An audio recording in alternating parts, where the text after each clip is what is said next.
Hello friends, welcome to जी के stream. आज की इस वीडियो में बात करेंगे हिमाचल प्रदेश की आधुनिक जनजातियों के बारे में। पिछली वीडियो में हमने हिमाचल प्रदेश की प्राचीन जनजातियों के बारे में जाना।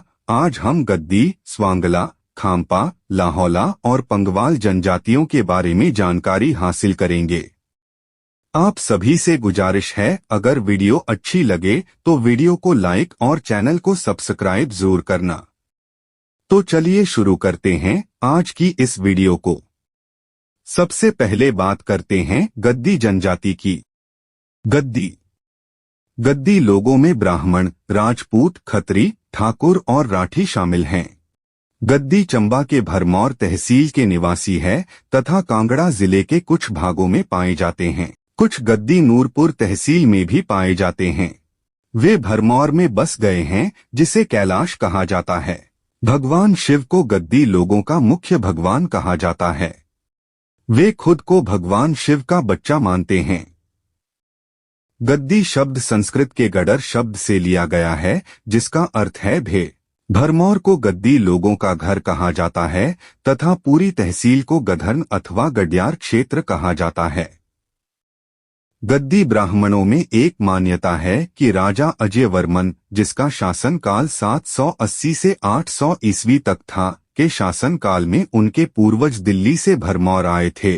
जबकि गद्दी खत्री कहते हैं कि उनके पूर्वज मुस्लिम आक्रमणकारियों से भागकर लाहौर से यहां आए थे। इस क्षेत्र में उनके आने का मुख्य कारण इस क्षेत्र का दुर्गम होना हो सकता है।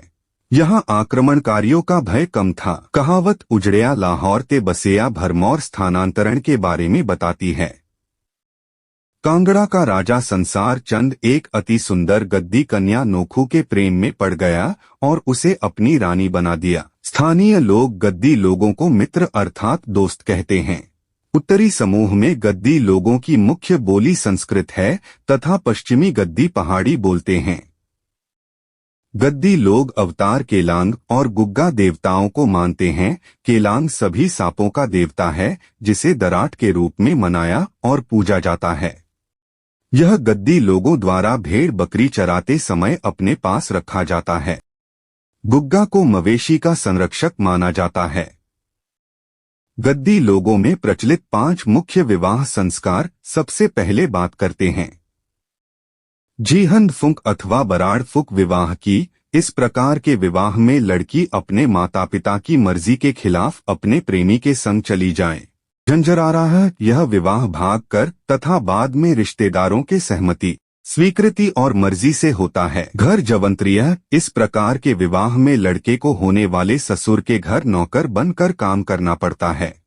बट्टा सट्टा। इसमें लड़के को पत्नी के बदले अपनी सगी बहन या चचेरी बहन अपने साले को देनी पड़ती है। दान पुण्य। यह सामान्य प्रकार का विवाह होता है। गद्दी जनजाति कौन कौन से मेले और त्योहार मनाते हैं, चलिए जानते हैं। जुलाई के महीने में मिंजर मेला, सैर, भादों, अगस्त सितंबर की पहली को पतरोडू संगरांद तथा मणिमहेश यात्रा आदि मनाए जाते हैं। गद्दी लोगों का पहनावा कैसा होता है, चलिए जानते हैं। चोला और डोरा पारंपरिक पहनावा है। डोरा गद्दी पहनावे का सबसे महत्वपूर्ण भाग है, जिसे पुरुष, महिलाएं और बच्चे सभी पहनते हैं। चादरों गद्दनों द्वारा सिर ढकने के लिए इस्तेमाल किया जाता है। गद्दी 4 बार भोजन करते हैं। सुबह के खाने को नुहारी अथवा दुटेलू, दोपहर के खाने को कलेर तथा रात के खाने को बैली कहा जाता है। सुर अथवा झोल इनका स्थानीय पेय होता है। गद्दी अर्ध खानाबदोश, अर्ध देहाती और अर्ध कृषक होते हैं। नेक्स्ट जनजाति है स्वांगला। यह जनजाति लाहौल स्पीति जिले में चंद्रभागा के साथ पटन घाटी में रहते हैं। इसमें ब्राह्मण और राजपूत दोनों शामिल हैं। स्वांगला 2 प्रकार की भाषाएं बोलते हैं। पहली है मनछद, जो तिब्बती और हिंदी का मिश्रण है। इसे ब्राह्मण, राजपूत और स्वांगला बोलते हैं तथा दूसरी भाषा चिनाली है। घोटी भी काफी प्रचलित है, जो सिर्फ घाटी के बौद्ध निवासी ही प्रयोग में लाते हैं। तिनन अथवा तिन्नेत सिउल क्षेत्र में बोली जाती है। स्वांगला बंगाल, बिहार और मध्य भारत की मुंडा बोलने वाली प्रजाति से मिलती जुलती है। छांग स्थानीय पेय, लगभग प्रतिदिन लोगों द्वारा पिया जाता है। गारो और मुंडा समूह राजपूत के निचले स्तर की संबंधित बौद्ध स्त्री से विवाह के कारण उत्पन्न हुए समूह है। इनके विवाह संस्कार कौन कौन से हैं, चलिए जानते हैं। रूस्ता ब्याह इस तरह के विवाह में लड़का लड़की दोनों में प्रेम होता है और वे शादी कर लेते हैं। कुआ ब्याह यह जबरन बंदी बनाकर किया गया विवाह होता है। इसमें लड़का अपने मित्रों के साथ मिलकर जबरदस्ती लड़की को उठा ले जाता है। माजमी ब्याह अगर लड़का विवाह का खर्चा नहीं उठा सके तो वह लड़की को लाने के लिए अपनी बहन को भेजता है और वह लड़की को लाती है और लाई गई लड़की लड़के साथ रहना शुरू कर देती हैं। ये थे विवाह के प्रकार। चलिए अब तलाक के बारे में जानते हैं। इस जनजाति में तलाक को तदुस थवागची के नाम से जाना जाता है, जिसमें विवाहित जोड़ा एक पतला धागा तोड़कर विवाहिक रिश्ता तोड़ देते हैं। अन्नप्रशन्नाह बच्चे को पहली बार अनाज खिलाने के संस्कार को बोला जाता है। संपत्ति पर सिर्फ पुरुषों का अधिकार होता है, जो सभी पुरुषों में बराबर बांटी जाती है। इसे पागवंड का कानून कहा जाता है। समुदाय परिषद का मुखिया सयाना होता है। स्वांगला के दो मुख्य मंदिर त्रिलोकीनाथ और उदयपुर में मृकुला देवी है। स्वांगला ब्राह्मण भूत प्रेत और बुरी आत्माओं में विश्वास रखते हैं। उनका मुख्य पवित्र स्थल भरमौर का मणिमहेश है। त्रिलोकीनाथ मेला अगस्त से सितंबर महीने में स्थानीय लोगों द्वारा मनाया जाता है। अगली जनजाति है खम्पा जनजाति। इन्हें तिब्बत के प्रवासी माना जाता है। खाम तिब्बत के एक राज्य का नाम है और इस राज्य के लोगों को खम्पा कहा जाता है। ये भारत में व्यापार करने आए थे। जो वापस चले गए उन्हें ग्याखर अथवा ग्यागर कहा जाता है। ये कुल्लू, चंबा, सिरमौर और लाहौल स्पीति में बसे हैं। कुल्लू घाटी में इन्हें बौद्ध तथा कुछ भागों में इन्हें तिब्बती कहा जाता है। उत्तराखंड में इन्हें शाह खाम्पा कहा जाता है, जहां ये पिथौरागढ़ के डारमा और ब्यांस गांव में फैले हैं। स्पीति में इन्हें पिती खम्पा कहा जाता है। किन्नौर में कुन्नू खम्पा, कुल्लू में नियोंदी खम्पा, चंबा में थावा खम्पा, लाहौल में घरजा खम्पा के नाम से जाने जाते हैं। खानाबदोश खाम्पा जो यात्रा पर आए हो को नेखोर खम्पा कहा जाता है। इनकी पारंपरिक लिपि तिब्बती है। चलिए अब जानते हैं इनके विवाह संस्कारों को। इनके विवाह सामान्यतः एक मध्यस्थ यानी बिचौलिए द्वारा तय किए जाते हैं, जिसे फख्तुम कहा जाता है। तलाक को जातसरी, झा, दल व अर्थात झाचोचे कहा जाता है। युवतियां विवाह में तिंदेलुह गाती हैं, जिसमें दुल्हन की सहेलियां दुल्हे से कुछ प्रश्न पूछती हैं। विवाह के समय गाए जाने वाले गानों को यनवा अथवा तिंदेलुह कहा जाता है। खम्पा लामा बौद्ध धर्म के सभी 4 पथों को मानते हैं: गलुका, निन्गमापा, साक्यापा और खारगुड़ापा। इनके कुल देवता को छाड़ना दोर्जे कहा जाता है। चलिए अब बात करते हैं इनके पहनावे की। खम्पा का पारंपरिक परिधान छुबा यानी लंबा गाउन, बंजुग यानी कमीज, सिरीगंग किन्नर यानी टोपी, सुक्टू गर्म चादर बना होता है। उनका मुख्य व्यंजन थुक्पा और मोमो है। अब जानते हैं इनके सामाजिक रीति रिवाज के बारे में। रालदाक यानी मुंडन, यह संस्कार बच्चे के 2 साल का होने से पहले किया जाता है। मृत्यु से संबंधित संस्कार भी किए जाते हैं। चिजितकर चौथा दिन, दर्जिक 7वां दिन, शिपेडू शेरक 14वां दिन और लोगर 1 साल के बाद।